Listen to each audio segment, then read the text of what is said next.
All right, guys, well, it's round two of talking about what are some of the best flick putters, in my opinion, out there. And first of all, don't get upset that I've got such a swanky box to hold my disc, because that's just, that's called tough love right there. I've got 19 putters in here, and I didn't realize I had 19 until I just counted them, and it really hurts my heart that I don't have 20, but we're gonna test these right after the intro.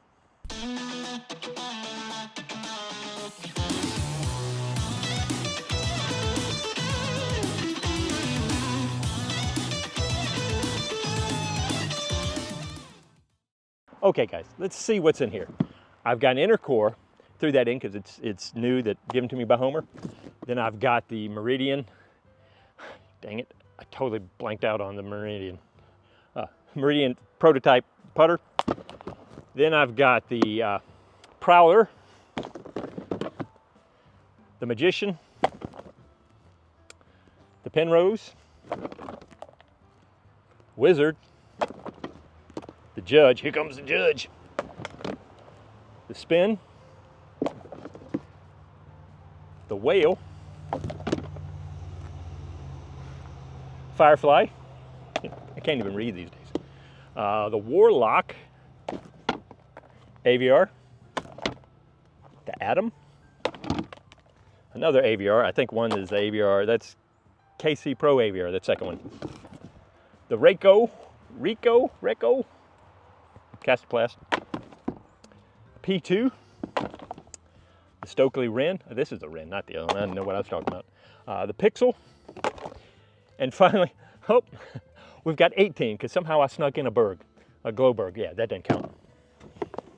Okay, so now what I'm going to do is I'm just going to practice. I'm out here at 25 feet. I think this is a good test from about here, and I'm just going to try to throw them several times, kind of give you my first takes about them. But before I get started, talking to my buddy Anthony at Dynamic Disc Iron City. What's up, Anthony? And we were talking about putters and how so many people just kind of are swapping putters back and forth, back and forth. I really think you should decide, find one set of putters and get a bunch of them and stick with them at least for a year or something. Get used to them. I think we're so quick to just change, oh, this one's gonna make it for me. This one's gonna make it for me. And I think for most folks, that's gonna be a detriment. I want you to lock in, hopefully. Now, this is not for everybody, but if you're struggling with putting, find something that feels good for you, that hits you, kind of you go, oh yeah, I like this. And then just put in the time, get used to it, and work on the consistency with that. Don't go a month with this putter, then switch over to this putter. The caveat to that is, and most people will know who you are if this counts for you. If you've just kind of got a natural hand-eye thing where you're just kind of, you can switch and it doesn't make that big a difference. That usually means that you can switch putters and it's going to be about the same. And I have to say that I'm probably in that category, that you can give me just about any disc and I'm going to figure it out pretty quickly. I've got good genetics. My dad was a top tennis pro. I've got good genes that I have great hand-eye coordination. I didn't do anything about that. My dad gave that to me. Thanks, Dad. And hopefully I pass that on to my sons. They're doing pretty good, so I think I pass that along. But some people are just more naturally gifted and athletic in certain areas than others. And so you've got to decide, are you just a good hand-eye coordination, you can just pick up something and go with it, or do you need to work on it? And so if you have to work on it, and that's where I'm trying to talk to most people, because if you're a natural player, you're not watching this anyway. You're going out and you're doing your own thing and you're trying to figure it out yourself. That's basically what I did. But if you're needing to work on it, I want you to put in the work and try to work on consistency. And here's what I'm talking about. My flick putt is very easy on the body, and just come up here and just flick it and throw it in. But you've got to have good hand-eye coordination to be able to do that. I just look at the basket and throw. That's not for everybody. It does help if you got some mobility issues and stuff like that, but if you're struggling with hand-eye coordination, if you're just a little bit not as consistent, not as smooth, then you want to work on building smoothness and the consistency, and I don't necessarily think the flick putt is going to be the thing for you. Because in some ways it does kind of rely on that hand-eye coordination to just be able to see it and throw it in there. Whereas if you work on your regular putt, you can develop basically a form to keep in line and you just become automatic. You teach yourself to almost become like a robot. And for some people, that's what they need. So they keep everything in line and everything stays in line, and they just stay in line and hit the basket like that. But so before I even start with this flick putting thing, I want you to understand that I'm saying everybody should flick putt, especially for their main putter. I think it's a great skill to have, and some people it's going to click with. But you've got to kind of figure out, is this the shot for me or not? Okay, rambled on enough. I hope that makes sense. Leave some questions or comments in down below. Let's talk about that, because we really need to be good at self-evaluating how we play, how we practice, and how we do things. Because some of us are going to have some handicaps that others aren't going to have, and some of us are going to rely on some of our strengths to the detriment of other things. And so for me, being a natural player, I didn't work on my consistency. I just kind of went out there and shot from the hip. That works to some degree, but when I need to nail it down, I need to put in the work to practice and stay consistent with it. I rely a little bit too much on my natural gifting instead of putting in the work. Other folks need to put in a lot of the work, and they really wish they had a little more gifting, and I wish I could give you some. But I'm not trying to say that in a braggadocious way. That's more just, we've got to be real about things. If you can't hit the side of a barn naturally, you're not going to become a great putter without putting in a heck of a lot of work. But you can. Some of the best tennis players my dad ever taught were not the ones that were naturally gifted, because they got lazy. It was the ones that came and showed up over and over again and put in the work. And they far surpassed the natural players, because the natural players didn't put in the work. So really, my encouragement to you is, if you don't just naturally get this, but you have the drive, you're going to go farther than the folks that just naturally get out there and throw on their first go around. They're doing great. Put in the work and you'll see the results. Okay, I'll probably kill all that because that was a lot of rambling.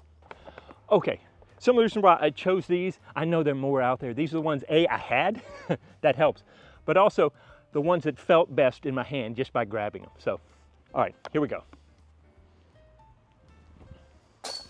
That was my fault. Judge felt good.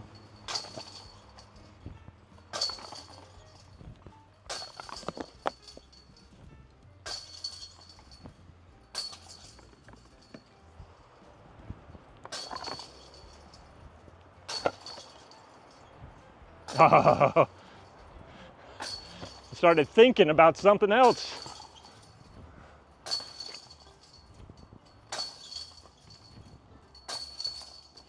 Oh, still got more.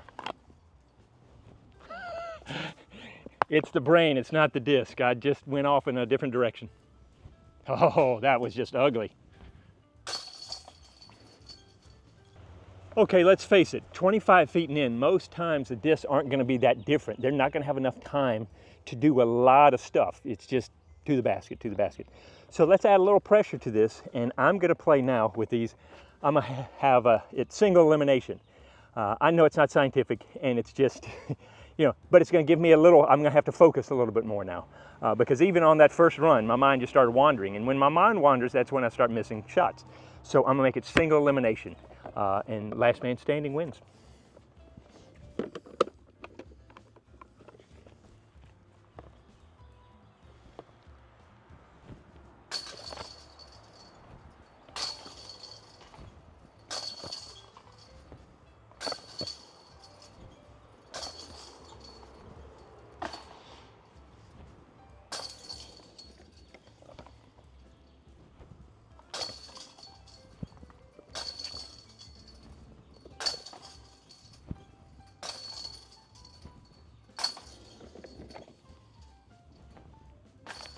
It's always when I make that transition, because my mind just, I'm sorry, buddy, that was my fault, you're dead.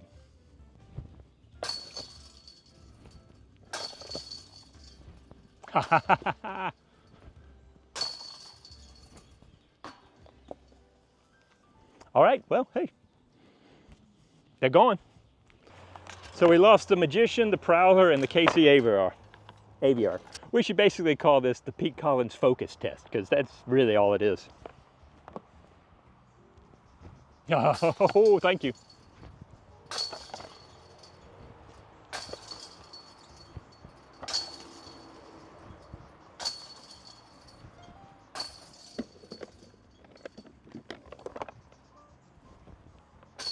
It's always a transition.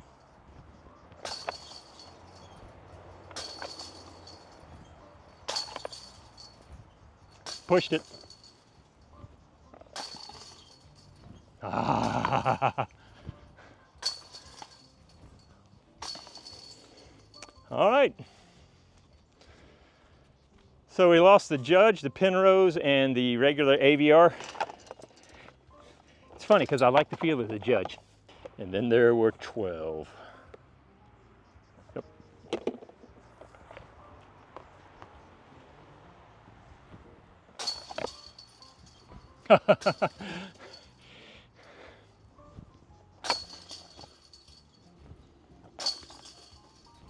Oh, come on. Stay with it. Stay with it.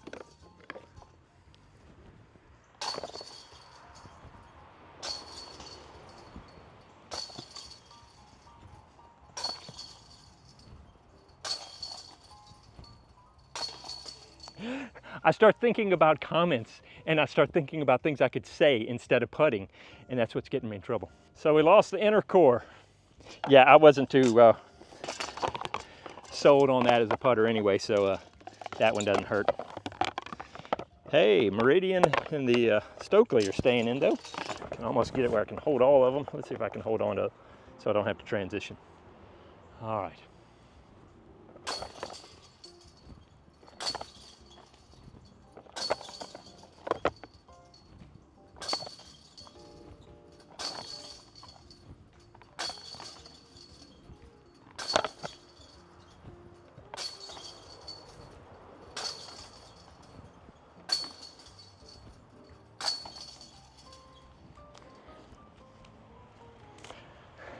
Personally, I hope I run out of memory card before I finish putting, because that means nailed it. But man, this is good putting practice too. I like it. All right, so still should be at 11. 1, 2, 3, 4, 5. Yep. To be honest, I'd like to lose one so I could hold him a little easier. Yeah. I'm sorry, Scott, but I'm kind of happy. Well, that's one way to do it. I was kind of waiting for those two to go out. That was the Meridian 2. Just their feel, they're good, but they're driver putters, not necessarily putting putters.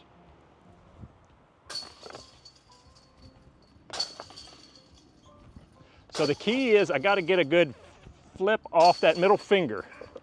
If I engage that middle finger right, oh, that hurt.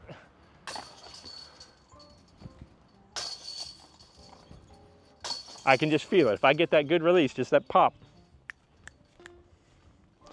Wizard, I thought you were in there. All right, we're down to 8.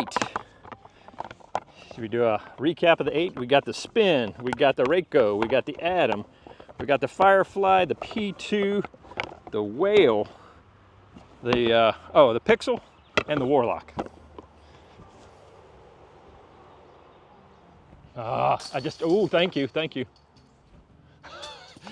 That one hung on my finger. Maybe you could see it. I didn't have it set right, and I went ahead and threw it. I was trying to get that timing. Yeah, shut up, Pete. You just missed it. Well.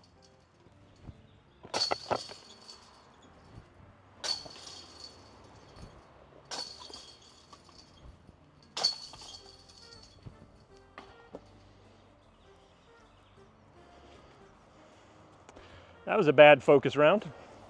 What if they'd all been the same color? Obviously, no, I'm not that colorblind. I can tell that's not the same color as these. But for some of y'all were thinking that, I would have thought it. Well, I'll start with that one last night. The first one is hard because you got a lot of things going on. Oh.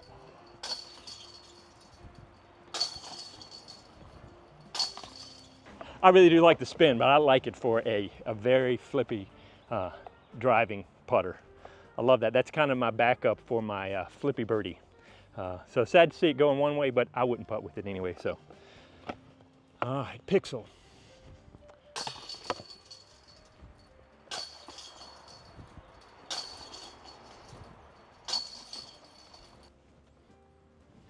Oh, I just didn't engage.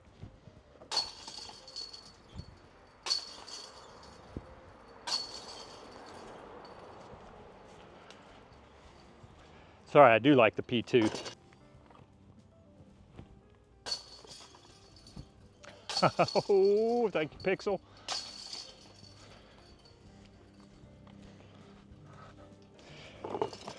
So I do like a gummier, the whale and the firefly. There's several of them, the warlock and the magician. I like the feel of them. I like a little tackiness. Tackiness.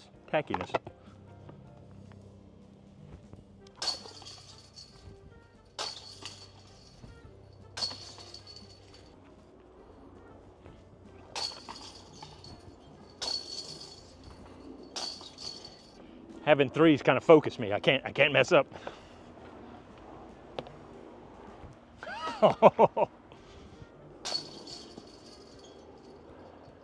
Should I miss this so that I grab all three again, or to make it and make the Pixel the winner?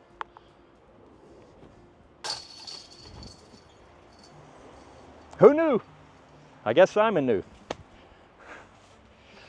So here, oh, thumbnail. Greatest putting disc ever. No, okay, having a little fun. Guys, I hope you see, it really comes down to just honing your shot, finding a putter that you like, and just working with it, staying consistent with it. All these are great putters, and there are a bunch more out there. So anyway, once again, my emphasis is not on gear. Gear is great, but learn how to use it, and then use the crap out of it. Know everything about it. So there you go. I hope you have a little fun with me, and I hope to see you out on the course.